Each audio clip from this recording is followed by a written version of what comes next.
dans l'émission Encouragement. Aujourd'hui, nous sommes avec le pasteur Rémi Francis et Aurélie. Comment ça va, pasteur? Oui, Pétula, comment ça va? Ça va bien, grâce à Dieu. Mais merci Seigneur pour sa grâce, merci pour le privilège que nous donne d'être encore ici dans ce lieu pour parler de sa parole et manifester son amour et sa puissance et sa fidélité. Amen. Amen. Et toi, Aurélie? Très très bien, ça va très bien, merci. D'accord. Alors, ce soir, le thème de l'émission est « Celui qui n'a jamais péché jette la première pierre ». Celui qui n'a jamais péché. Jamais péché lui jette la première pierre. La première pierre. Amen. Est-ce que tu peux jeter la première pierre? Non. Est-ce que tu peux jeter la première pierre? Non.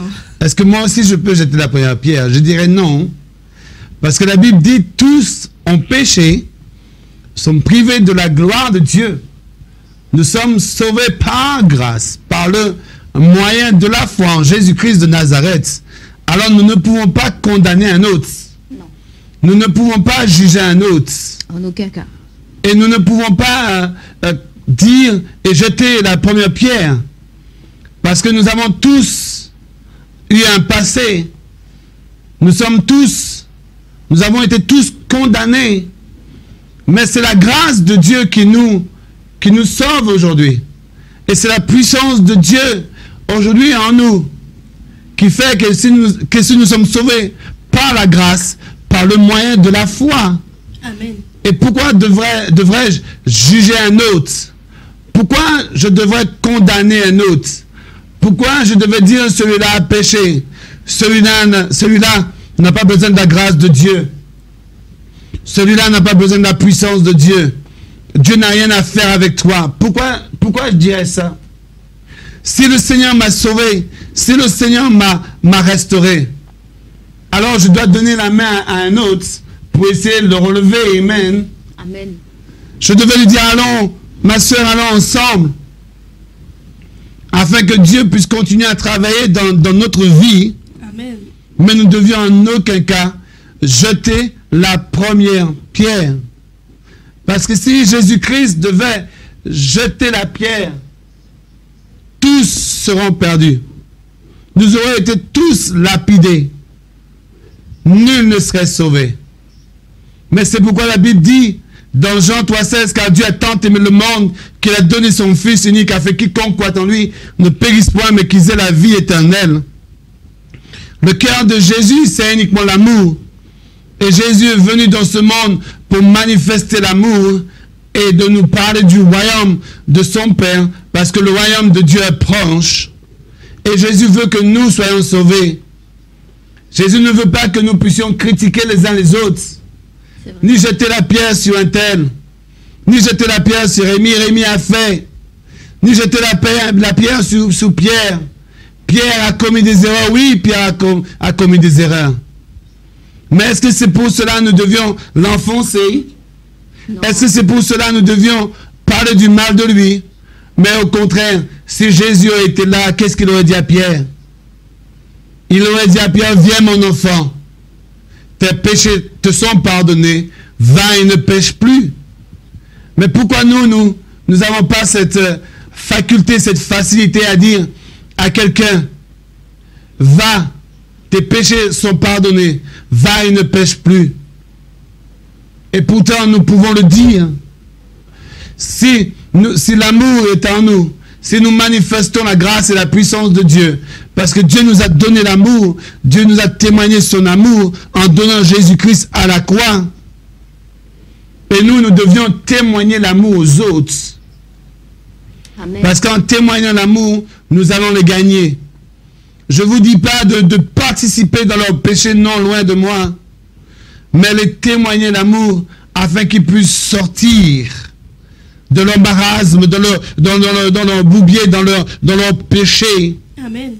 Parce que Dieu nous a mis là.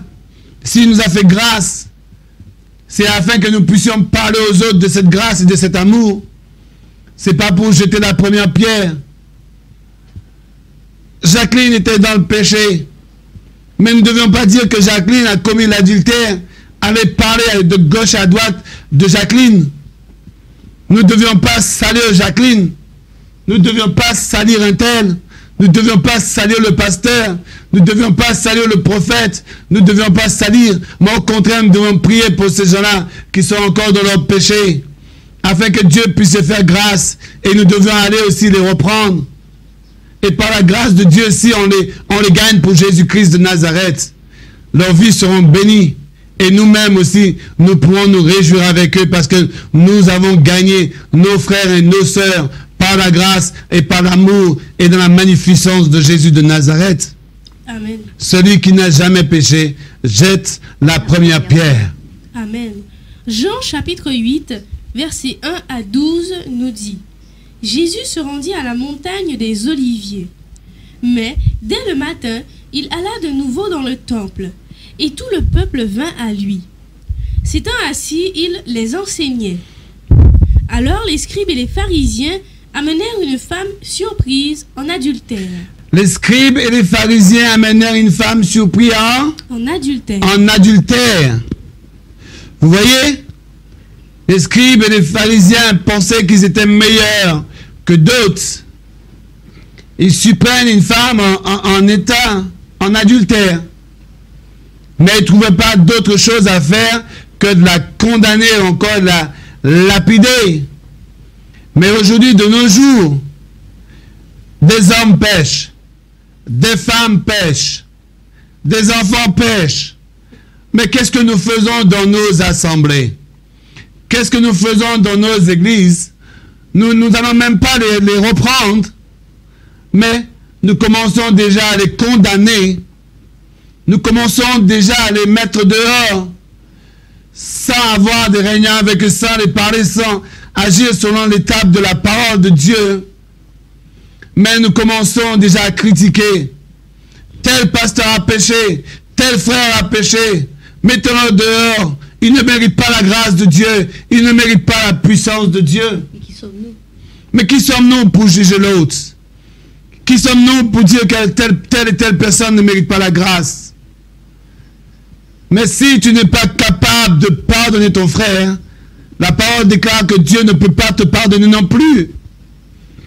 Si tu penses que ton frère ne mérite pas la grâce de Dieu, toi aussi tu ne mérites pas la grâce de Dieu. Qui es-tu pour juger à la place de Dieu? Dieu a donné son Fils Jésus afin que nous soyons sauvés. Le seul péché qui est condamnable et qui n'a pas de rémission, c'est le blasphème contre le Saint-Esprit. Mais quel que soit ce que tu aies fait, quel que soit ce que tu aies dit, tuer, mentir, voler, faire les plus grands crimes, les plus odieux, Dieu te pardonne dès que tu viens à lui, parce que son cœur c'est amour, et celui qui n'a jamais péché lui jette la première pierre. Verset 4. Et la plaçant au milieu du peuple, ils dirent à Jésus: Maître, cette femme a été surprise en flagrant délit d'adultère. Moïse dans la loi nous a ordonné de lapider de telles femmes. Moïse dans la loi nous a Ordonné de lapider de telles femmes. De telles femmes. Mais ce qu'ils ne savaient pas, que celui qui a donné les lois, celui qui a donné les commandements, lui-même était là, devant eux, en présence d'eux. Et c'est lui aujourd'hui qui dit: mais c'est le temps de la grâce. C'est le temps de la grâce. Et eux, ils voulaient que Jésus réponde: lapidez-la. Oui. Vous voyez? Mais Jésus est venu pour pardonner les hommes. Jésus est venu pour réconcilier les hommes avec Dieu. Jésus est venu afin que l'homme soit sauvé et restauré et guéri. Amen. Amen. Alors ils sont là en train de tester Jésus. Mais Jésus, qu'est-ce que tu vas faire? Lisons la suite. Toi donc, que dis-tu? Il disait cela pour l'éprouver. Éprouver qui? Jésus. Éprouver Jésus. Le piéger. Mais est-ce que nous pouvons piéger Jésus? Non. Jésus n'est pas un homme. On peut arriver à nous piéger, oui. Mais on ne peut pas piéger Jésus. connaît toutes les pensées. Amen. Au commencement était la parole, et la parole était avec Dieu. Rien n'a été créé sans elle. Et la parole est venue habiter parmi nous plein de grâce et de vérité dans la personne de Jésus-Christ de Nazareth. Lui qui connaît toutes choses, omniscient, omniprésent et omnipotent, pouvons-nous le piéger? Non. En aucun cas nous pouvons piéger Jésus. Mais écoutons la suite. Il disait cela pour l'éprouver, afin de pouvoir l'accuser. Mais Jésus s'étant baissé, écrivait avec le doigt sur la terre. Comme il continuait à l'interroger, il se releva et leur dit, que celui de vous qui est sans péché jette la première pierre contre elle. Amen.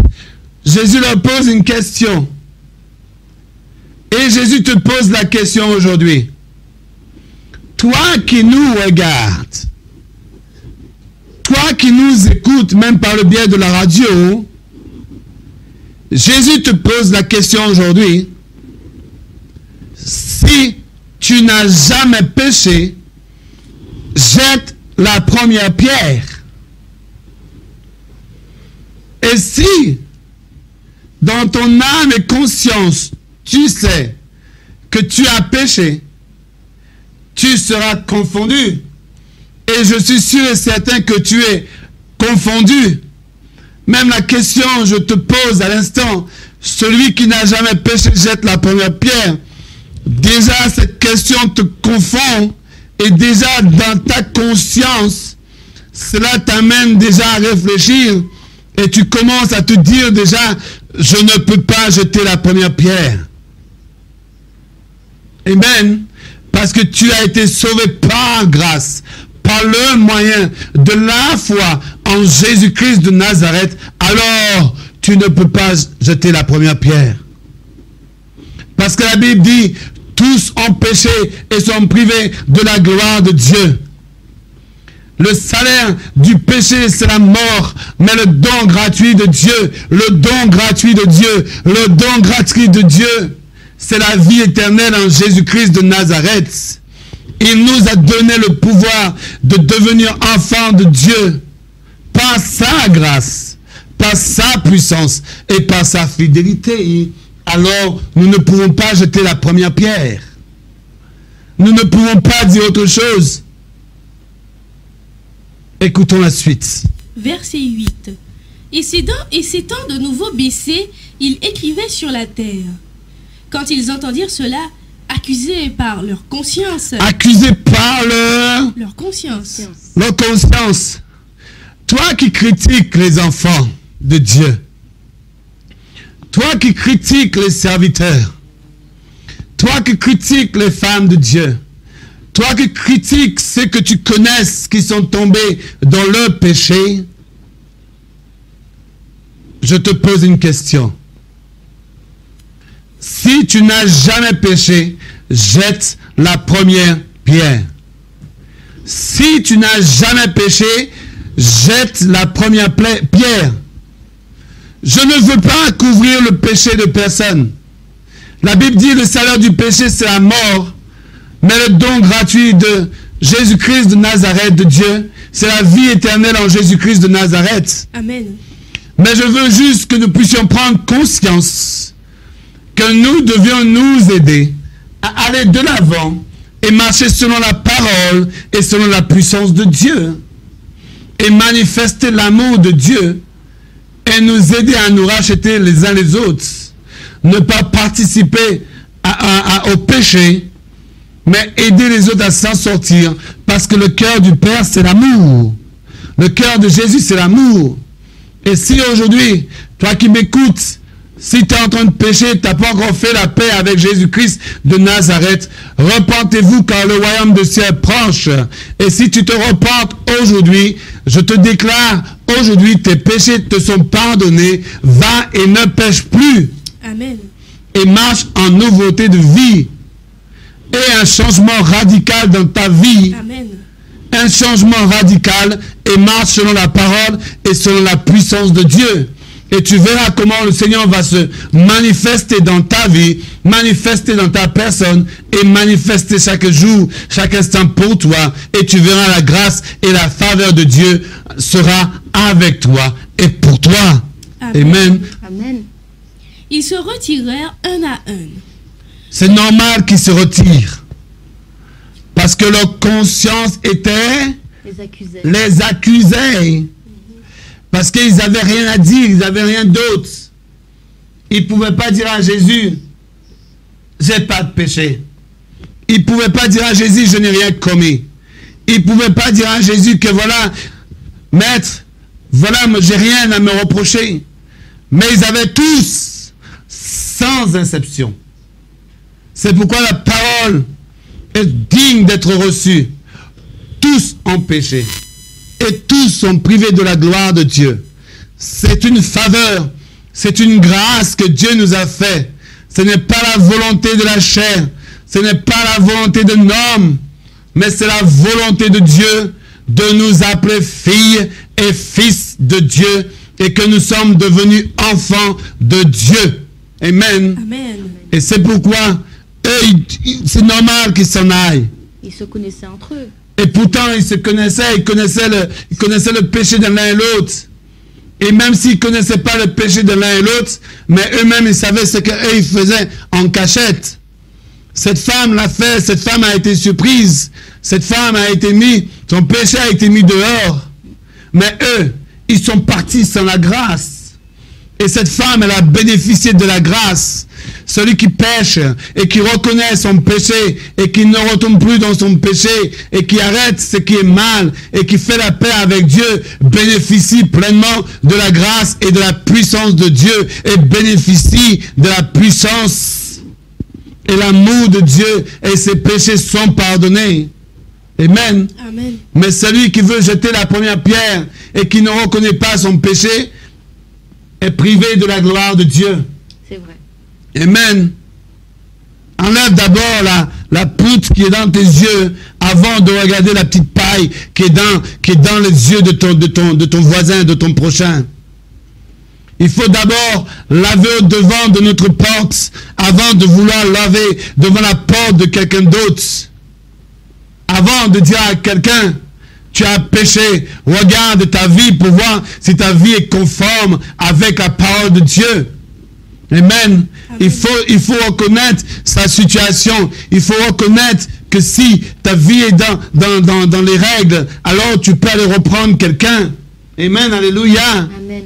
C'est pourquoi Dieu nous a donné Jésus afin que nous soyons sauvés. Celui qui n'a jamais péché jette la première pierre. Amen. Ils se retirèrent un à un, depuis les plus âgés jusqu'au dernier. Et Jésus resta seul avec la femme qui était là au milieu.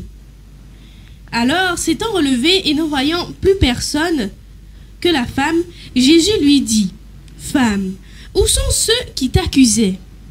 Personne ne t'a-t-il condamné ?» Elle répondit, « Non, Seigneur. » Et Jésus lui dit, « Je ne te condamne pas non plus. Va et ne pêche plus. » Toi ou les hommes qui te condamnaient, toi où on a dit que tu ne ferais rien de bon, toi où on était en train de jeter tout le temps des pierres, qu'est-ce que Jésus te dit aujourd'hui? Où sont tes accusateurs? Où sont celui qui cherchait à te faire tomber? Où sont ceux qui essayaient de te faire culpabiliser? Où sont ceux-là? Plus personne autour de toi, plus personne autour de cette femme. Alors, cette femme est là en face de Jésus. Et j'imagine que toi, dont tes péchés sont pardonnés aujourd'hui, tu es en face de Jésus. Tu es dans les bras du Maître et qui est en train de te réconforter. Toi, tu vis dans la félicité. Tu vis pleinement dans la grâce. Alors, tes accusateurs, ils viennent du malin, ils viennent du diable. Alors, ce que tu dois dire à Satan, quand quelqu'un veut venir te rappeler ton péché, vous savez quelque chose? Dites au diable simplement une chose. Diable, tu étais au paradis. Tu as été déchu. Et maintenant tu vas en enfer. Et dis-lui par la suite, j'étais déchu, j'étais voué à l'enfer, mais Dieu a donné Jésus afin que je sois pardonné, restauré et guéri et délivré. Maintenant, je suis sauvé. Maintenant, je me dirige vers le paradis et vers la vie éternelle. Alors, arrière de moi, Satan, au nom de Jésus-Christ de Nazareth. Et dis-leur à tes accusateurs, Amen. parce que Dieu t'a pardonné, Dieu t'a sauvé, Dieu t'a libéré. Qui peut te condamner? Personne ne peut te condamner si Dieu t'a sauvé. Amen. Amen. Verset 12. Jésus leur parla de nouveau et dit, « Je suis la lumière du monde. Celui qui me suit ne marchera pas dans les ténèbres, mais il aura la lumière de la vie. » Amen. Celui qui marche avec lui ne sera pas dans le ténèbre, mais sera dans la lumière De la vie. de la vie. Amen. Alors aujourd'hui, marche dans la lumière de la vie. Marche avec Jésus-Christ de Nazareth. Et celui qui n'a jamais péché, jette la première pierre. Mais viens à la lumière, viens à la grâce de Dieu. Et tu verras comment le Seigneur te bénira. Comment ta vie sera fortifiée. Parce que le cœur du Père, c'est que pardon, sa grâce et sa puissance. Alléluia. Amen. Matthieu chapitre 7, verset 3 nous dit, « Pourquoi vois-tu la paille qui est dans l'œil de ton frère et n'aperçois-tu pas la poutre qui est dans ton œil ?» Parce qu'on a tendance de vouloir regarder toujours chez les autres. Est-ce que l'herbe, elle est plus verte chez ton voisin ou bien chez toi? L'herbe chez toi, elle est verte. Et pourtant, tu regardes l'herbe chez ton voisin. L'herbe aussi chez ton voisin, de la même couleur. Mais tu trouves que l'herbe de ton voisin est meilleure que l'herbe que tu as chez toi. Ou bien encore, tu trouves que l'herbe de ton voisin est mauvaise. Et pourtant, vous avez planté cette même catégorie. Vous voyez? Même terre. Même terre. Vous l'arrosez pratiquement au même moment. Avec la même eau. Avec la même eau. Et pourtant, tu vois la salissure qui est dans l'œil de ton voisin, la paille qui est dans l'œil de ton voisin. Mais cette poutre immense et énorme qui est dans tes yeux, tu es incapable de le voir et incapable de l'enlever. Mais enlève d'abord la poutre qui est dans tes yeux, alors tu pourras aider l'autre à soigner la paille qui se trouve dans ses yeux. Parce qu'en enlevant d'abord la poutre qui est dans tes yeux, maintenant Jésus t'a pardonné. Maintenant l'amour qui émane dans ton cœur et la paille que tu vois dans l'œil de ton voisin, maintenant tu pourras aller avec amour et lui dire que Jésus t'aime, ne pêche pas, tes péchés te sont pardonnés et va et ne pêche plus. Amen. Vous voyez? Parce qu'on a cette fâcheuse manie de toujours regarder ce qui se passe chez le voisin au lieu de soigner ce qui se passe chez nous. D'abord, avant de dire que je veux aller prêcher dans le monde, commence à prêcher dans ton quartier, commence à évangéliser ton quartier. Et quand ton quartier sera évangélisé, quand d'autres endroits de ton quartier plus loin encore sera évangélisé, quand ton pays sera évangélisé, alors tu pourras évangéliser les autres.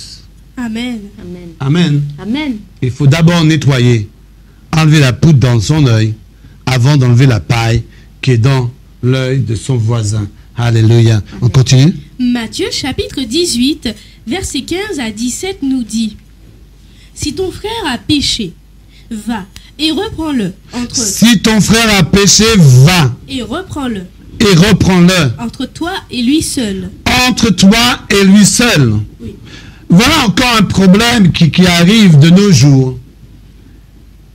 On entend X ou Y, Z a péché. Au lieu d'aller voir X, Y, Z, on commence à parler sur la personne. Mais on ne cherche pas à reprendre la personne. Mais au contraire, on cherche toujours à enfoncer la personne. On le détruit. On essaie de le détruire davantage afin qu'il puisse rester au plus bas. Mais c'est pas ça le Seigneur nous demande. La parole dit, si ton frère a péché, reprends-le. Et reprends-le. Entre toi et lui seul. Maintenant, il y a trop d'hypocrisie entre les frères et sœurs. Il y a trop d'hypocrisie dans nos églises. Un frère ou bien une sœur ne veulent même plus être repris. C'est vrai. Ah, je sais ce que je fais. Oui, on sait ce qu'on fait. Mais si un frère ou bien une sœur vient vers toi pour te reprendre avec amour, écoute-le. Amen. Mais aujourd'hui, cela ne se passe pas comme ça. Amen. Continue. S'il t'écoute, tu as gagné ton frère. S'il t'écoute, tu l'as gagné. Cela ne dit pas que d'aller parler d'abord à X, Y, Z, aller parler à tous les voisins, aller dire tout ce que le frère a fait ou bien la sœur a fait, le pasteur, le prophète ou l'évangéliste a fait. Mais va le voir. La Bible te dit, va le voir. La Bible ne te dit pas de le crier sur le toit. Va le voir d'abord et parle-lui. Et s'il t'écoute, alors tu l'as gagné. Ensuite. Verset 16. Mais s'il ne t'écoute pas. Mais si, et entre parenthèses, s'il ne t'écoute pas ensuite. Prends avec toi un ou deux témoins. Un ou deux témoins.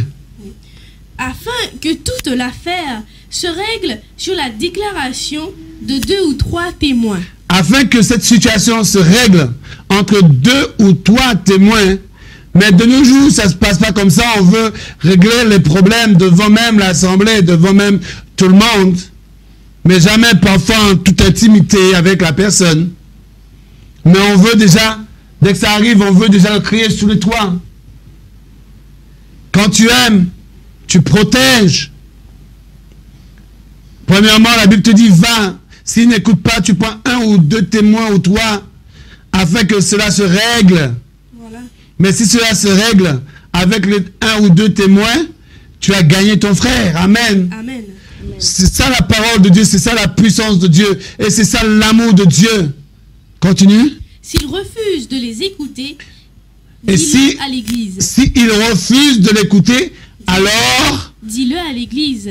est-ce que tu vas le dire d'abord à l'église, après tu vas le prendre tout seul, et avec des témoins après? Non. Tu vas le prendre d'abord tout seul, avec des témoins, mais s'il ne t'écoute pas, la Bible dit, bien, s'il ne t'écoute pas, il faut bien comprendre le si il ne t'écoute pas. La Bible veut dire par là, peut-être il ne t'écoutera pas, peut-être il ne voudra pas t'écouter, peut-être il va refuser, mais si il ne t'écoute pas, alors troisièmement, tu le dis À l'église. à l'église. Ce qui veut dire maintenant devant la foule. Ensuite, Et s'il refuse aussi d'écouter l'église, et si là maintenant il refuse d'écouter l'église, alors on le considère comme qu'il soit pour toi comme un païen. qu'il soit pour nous comme Un païen et un païen publicain. et un publicain. C'est ça la parole de Dieu. Et c'est ainsi que nous devions reprendre nos frères et reprendre nos sœurs. Celui qui n'a jamais péché jette la première pierre, mais la Bible nous donne la démarche à faire afin que nous puissions gagner nos frères, nos sœurs, afin que nous puissions le racheter pour la grâce et pour la puissance de Dieu. Amen. Amen. Amen. Mais nous ne devions en aucun cas le critiquer. Mais s'il n'écoute pas pendant qu'on est à deux, je n'ai pas le droit d'aller le dire sur les toits. Je prends 1 ou 2 ou 3 témoins et je vais vers lui. Et si pendant qu'on traite l'affaire, il n'écoute pas, alors qu'est-ce que je fais? Je vais maintenant devant l'église. Et devant l'église, s'il n'écoute pas, je le considère comme un païen. Là, c'est lui qui l'aurait cherché. Parce qu'il n'a pas mis sa vie en règle. Et on le considérera comme un païen. C'est ainsi nous devions agir dans la maison de Dieu et selon la parole et selon la puissance. Ensuite. Amen. Amen. Matthieu chapitre 6, verset 14 nous dit, « Si vous pardonnez aux hommes leurs offenses, votre Père céleste vous pardonnera aussi. Amen. Si vous pardonnez aux hommes leurs fautes, offenses. leurs offenses, votre Père Céleste vous pardonnera Aussi. aussi. Amen. Il y a une condition sine qua non que nous devions prendre conscience. Si nous ne pardonnons pas aux hommes leurs péchés, notre Père Céleste ne peut pas Nous pardonnons. Pardonnez. nous pardonner. Et le verset 15 nous dit, mais si vous ne pardonnez pas aux hommes, votre Père ne vous pardonnera pas non plus vos offenses. Amen. C'est biblique, c'est la parole de Dieu. Dieu veut que nous puissions pardonner. Comment pourrais-je dire à Pétula que je n'aime pas et que Dieu dans les cieux, je dis au Seigneur, je t'aime. Si je n'aime pas Pétula, je n'aime pas Dieu non plus. Si je ne pardonne pas à Pétula, Dieu non plus ne peut pas me pardonner. Si je ne pardonne pas à mes frères et sœurs, Dieu non plus ne peut pas me pardonner. Si je n'aime pas mon prochain, Dieu aussi ne peut pas me pardonner. Amen, vous voyez? Amen. Parce que je ne les aime pas, je les déteste, je ne les pardonne pas. Alors Dieu ne peut pas me pardonner. Nous devions être en harmonie avec la parole, avec la puissance de Dieu, avec la volonté de Dieu. Celui qui n'a jamais péché, jette la première pierre. Amen. Si vous pardonnez aux hommes leurs fautes, votre Père Céleste vous pardonnera aussi. Mais si vous ne pardonnez pas aux hommes, votre Père ne vous pardonnera pas non plus vos fautes. Amen. Amen. On le retrouve dans Matthieu 6, versets 14 à 15. Amen. Soyez bénis, soyez fortifiés. Celui qui n'a jamais péché, jette la première pierre. Amen. Merci, pasteur. Merci à toi. Merci, Aurélie. Merci. Et merci à vous pour votre fidélité. Que Dieu vous bénisse.